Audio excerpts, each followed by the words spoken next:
Sí, mi nombre es Walter Bolaño, soy ingeniero en distribución de redes eléctricas, soy socio de la compañía Soluciones y Diagnósticos en Ingeniería Eléctrica. Básicamente queremos contarles un poquito de qué pasa, por qué cobran lo que cobran, qué es lo que está sucediendo con la facturación de su servicio de energía eléctrica. Esto principalmente a raíz de muchas quejas que se dieron en las redes sociales con respecto a las alzas que se dieron durante la pandemia, por qué me están cobrando más, qué pasa con los consumos y demás. Queríamos mostrárselos muy gráficamente, sin embargo, pues tuvimos la falla, entonces trataré de explicárselo de una forma muy concreta y se deberán conformar viéndome en este momento. Veo pues que hay algunos amigos conectados, hay otras personas que no son tan amigos, pero igual bienvenidos a este primer vivo del espacio que hemos decidido llamar la brújula eléctrica. ¿Por qué la brújula eléctrica? Para poderle dar una orientación, un norte a las personas que quieren saber un poco de cómo es que se entienden algunos temas que parecen ser muy técnicos, que parecen ser muy complejos, y queremos explicarlos, desmenuzarlos un poquito para que la gente del común lo entienda en un lenguaje común, en un lenguaje coloquial, en términos que lo puedan entender. Entonces, para las personas que están conectadas, los invito a que por el chat me hagan las preguntas que les surjan. Bienvenidos nuevamente, muchas gracias por destinar algunos minutos de su tiempo para acompañarnos en este inicio de la brújula eléctrica. Entonces, arranquemos. Entonces, quiero contarles un poquito de qué es lo que nos cobran, qué es lo que nosotros pagamos en la factura de energía. Básicamente, lo primero que hay que tener claro es las unidades que a nosotros nos cobran. A nosotros nos están cobrando el costo de la energía. Y lo primero que tenemos que diferenciar es qué es energía, qué es potencia, y que son términos que pueden sonar un poco cansones, un poco técnicos, un poco complejos de entender, pero básicamente son muy sencillos. Básicamente estamos hablando de que energía es potencia utilizada en alguna unidad de tiempo. Entonces es lo que yo desgasto para hacer cualquier trabajo, sea a través de una máquina o incluso el cuerpo de una persona, la fuerza que utiliza un animal. Básicamente es potencia, es cuánto necesito para mover algo, para realizar trabajo, y energía es cuando la utilizo durante un tiempo determinado. Entonces les pongo un ejemplo. Un Ferrari es muy potente, puede moverse muy rápido en muy poco tiempo, puede alcanzar grandes distancias, puede alcanzar velocidades enormes. Un Renault 4 puede ser mucho menos potente, pero asimismo el Ferrari va a consumir mucha más energía que el Renault 4. Pasemos eso a términos de energía eléctrica. Si yo tengo un televisorcito pequeño, eficiente, me va a generar un consumo X. Si yo tengo una super pantalla que me ocupa toda la pared, que me ocupa toda la casa, necesariamente tiene que consumirme más energía. Básicamente, cuando hablamos de energía, estamos hablando de kilovatios hora. Y esa K se refiere a miles de vatios en una hora que se están consumiendo. Me gustaría mostrarles esto de otra manera, pero voy a tratar de hacerlo de una forma muy gráfica. Pensemos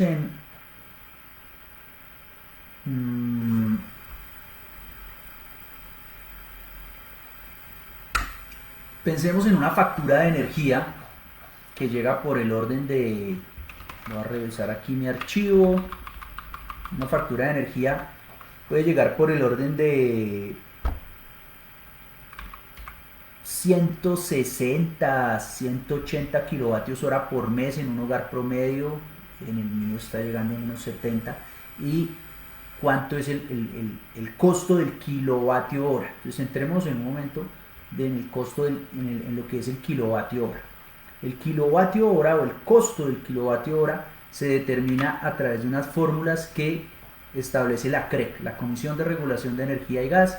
Da unas fórmulas, una cosa súper harta, pero básicamente lo que nos están cobrando son algunos factores que al final vienen a dar algo así como actualmente unos 600, 550 pesos por kilovatio hora. ¿Qué quiere decir eso? Que cada kilovatio que yo consuma me va a valer eso. En algunos estratos hay algunos subsidios, en algunos no. Básicamente ese componente se divide en varias en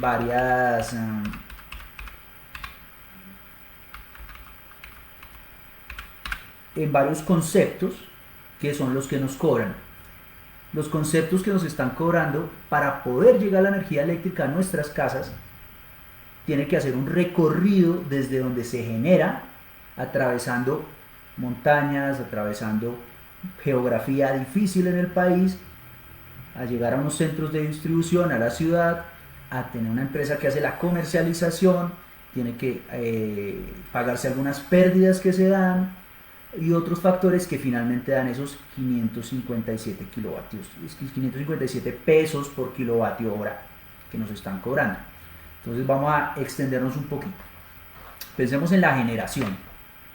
La generación básicamente no se da en los centros de consumo, la generación se da en centrales hidroeléctricas, más o menos el 70% del país. Hay centrales de generación térmica. Hay otro tipo de energías, las que llamamos energías alternativas, como la central eólica de Jepirachi en La Guajira. Hay algunos parques fotovoltaicos, lo que son paneles solares, pero eso realmente es muy poco. El 70% aproximadamente de la generación de energía en el país se da a través de hidroeléctricas como Hidroituango, que no está operando, pero que es un proyecto que va a respaldar la matriz energética del país. Guavio, que fue la que nos generó los dolores de cabeza en el año 93 para el racionamiento al que nos vimos abocados. San Carlos, en Antioquia. Hay varias centrales hidroeléctricas que es donde están los mayores centros de generación del país. Para que eso funcione, pues tienen que operar, tienen que tener maquinistas, tienen que tener mantenimiento, y eso tiene un costo. En este momento, el costo aproximado de la generación es de cerca de 240 pesos. Una vez la energía eléctrica se produce, se genera, bien sea a través de hidroeléctricas o cuando los embalses no están a su máximo nivel o no están al nivel óptimo, debemos recurrir a las centrales de generación térmica. Las centrales de generación térmica tienen unos costos mayores de producción de energía. En eso no nos vamos a concentrar ahorita. Pensemos básicamente que la generación, sea del medio que sea, fue contratada por 241 pesos. Ahora, la generación se está dando en un sitio del país y el consumo está bastante alejado. Entonces pensemos en que son centros urbanos, son ciudades, y necesitamos hacer una transmisión de esa energía hacia donde la vamos a consumir. Entonces ahí viene una empresa que se llama ISA, que es la encargada de hacer la transmisión eléctrica en el país. Básicamente ese costo de la transmisión está en el orden de 38.79 pesos por kilovatio hora. ¿Qué quiere decir? Que cada kilovatio hora que se produzca y se transporte por esas redes para llegar a los centros de consumo debe pagar ese peaje para poder pasar por ahí. ¿Por qué hay que pagarlo? Porque es una infraestructura que es costosa, porque es una infraestructura que hay que mantener, y desafortunadamente ahora no se ve tanto, pero en alguna época incluso tenía mucho tema de atentados, y eso necesariamente tendría que ser cubierto también. Entonces en este momento ya vamos en que la energía se produjo y va en las líneas de transmisión. Esas líneas son de transmisión de alta y extra alta tensión. En otro momento explicaremos mucho más al detalle eso. Pero una vez llega a los centros urbanos, debe tener unas redes de distribución. Esas redes de distribución son de los que llamamos operadores de red. Para el caso de Bogotá, estamos hablando de Codensa. Para el caso de el Tolima, estamos hablando de Ener Tolima, que ahora es propiedad de una empresa que se llama Celsia. Y esas son las diferentes operadores de red que existen en las diferentes regiones del país. Son distribuidores regionales. Esos distribuidores regionales tienen una infraestructura que hace la distribución de esa energía en las ciudades. Esas son las redes que vemos cuando estamos hablando de estratos 1, 2 y 3 por el aire, redes aéreas que son a la vista. Cuando estamos hablando de estratos 4, 5, 6 o temas históricos, temas que tengan alguna valoración histórica y cultural, esas van subterráneas y no las vamos a ver tan fácilmente. Pero esos postes, con esas redes, con esos transformadores que ustedes ven en la calle, son los equipos o los activos de distribución que pertenecen a los operadores de red.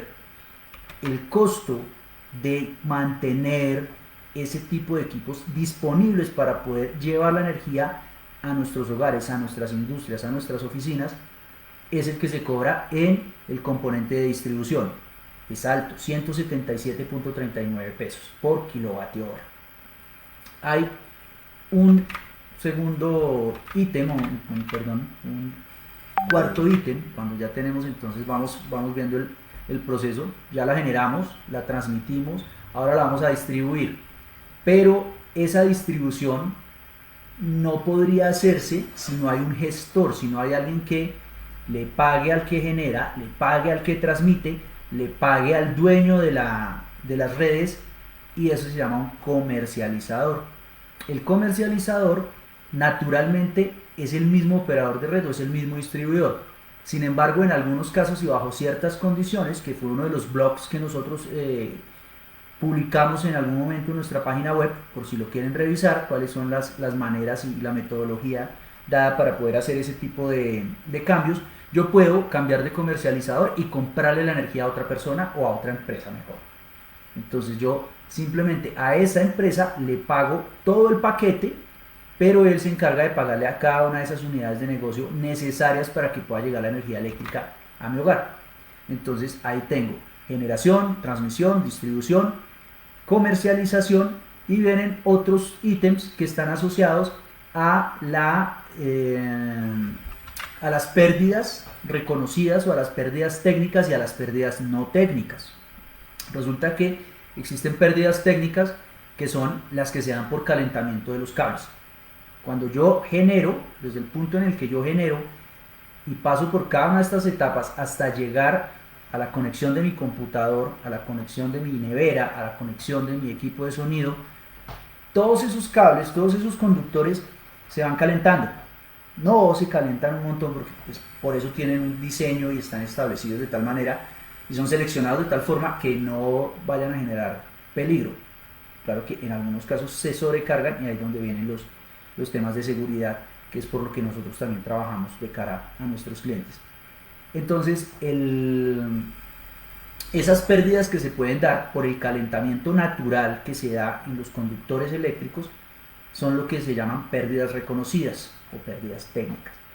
Y hay algunas pérdidas que no se pueden establecer, que no se reconocen, pero que igual se cobran. No se reconocen como técnicas o como admisibles, pero se cobran porque es energía que se pierde y es lo correspondiente a los contrabandos.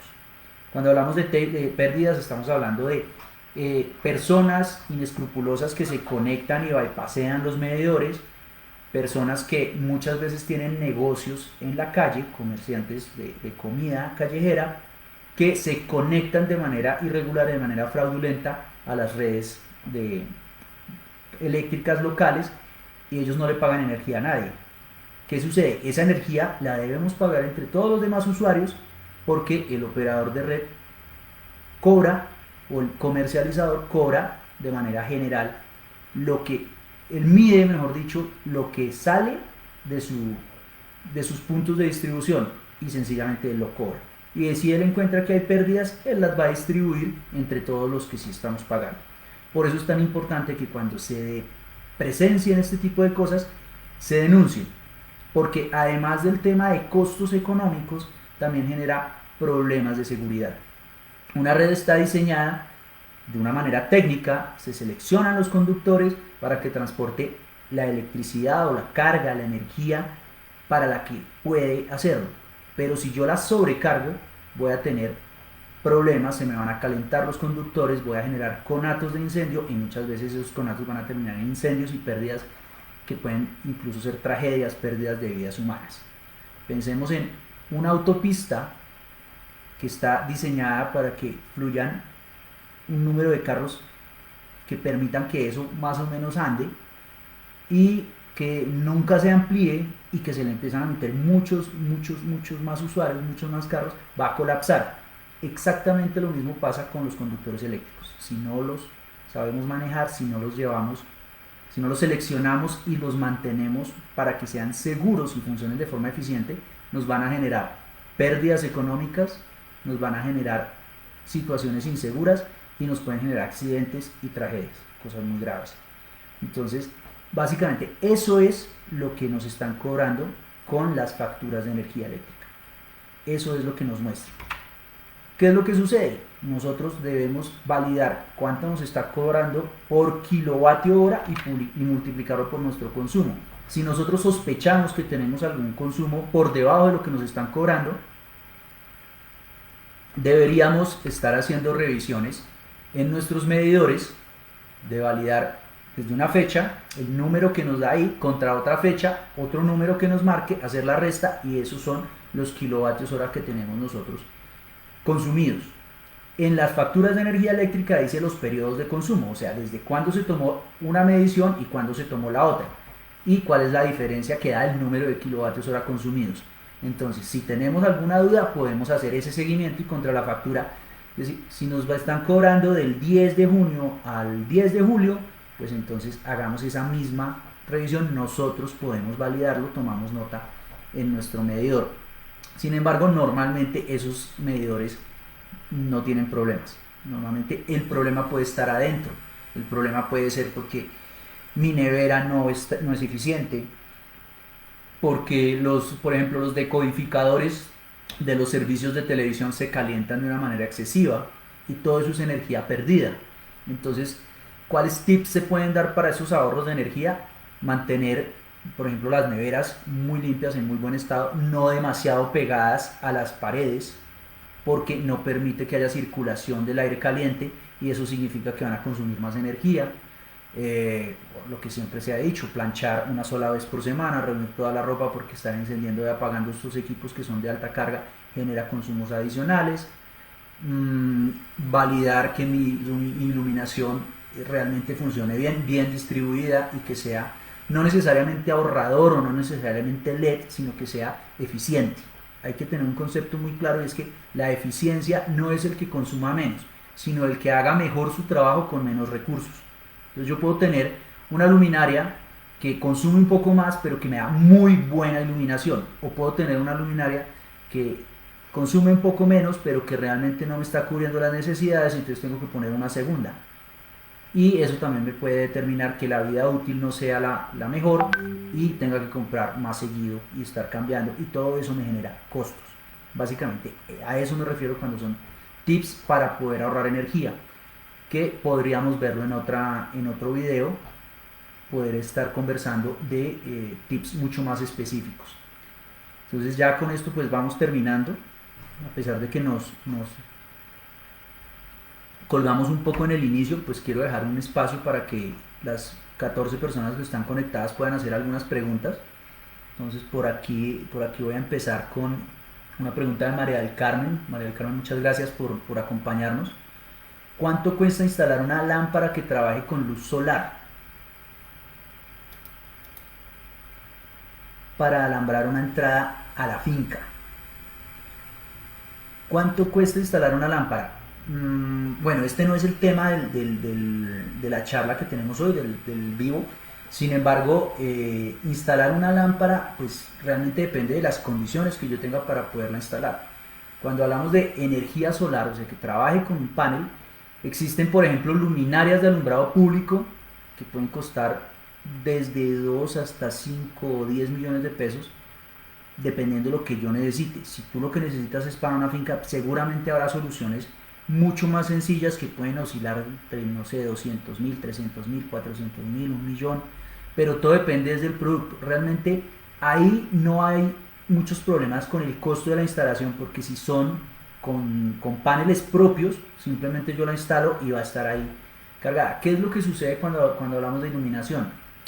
Si el panel no tiene batería de respaldo, pues el panel me va a servir para alumbrar mientras tenga luz solar. Y si estamos hablando de una luminaria, pues no tiene mucho sentido instalarla para que me ilumine en el día.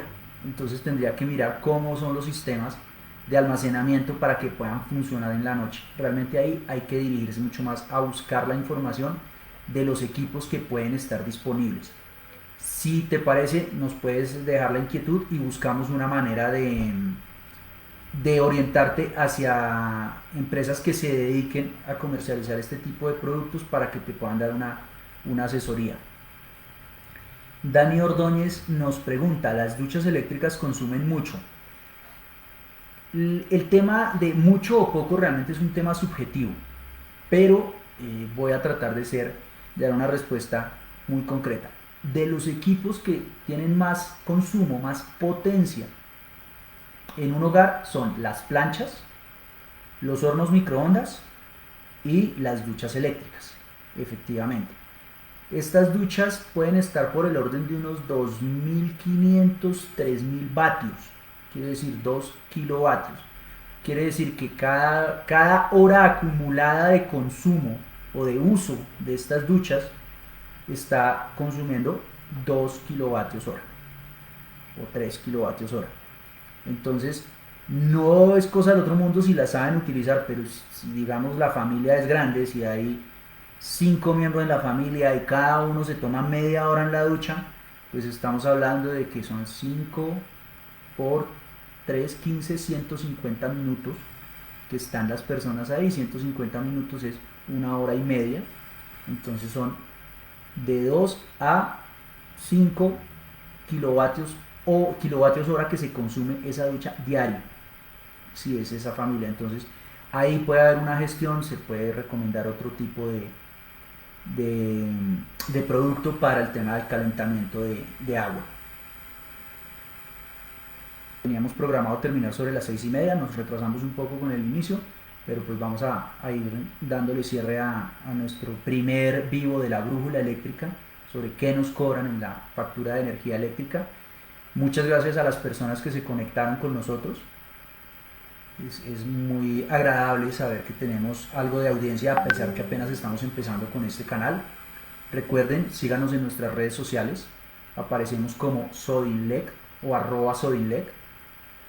Visiten nuestra página web, los invitamos también a leer nuestros blogs. Estamos normalmente y constantemente publicando blogs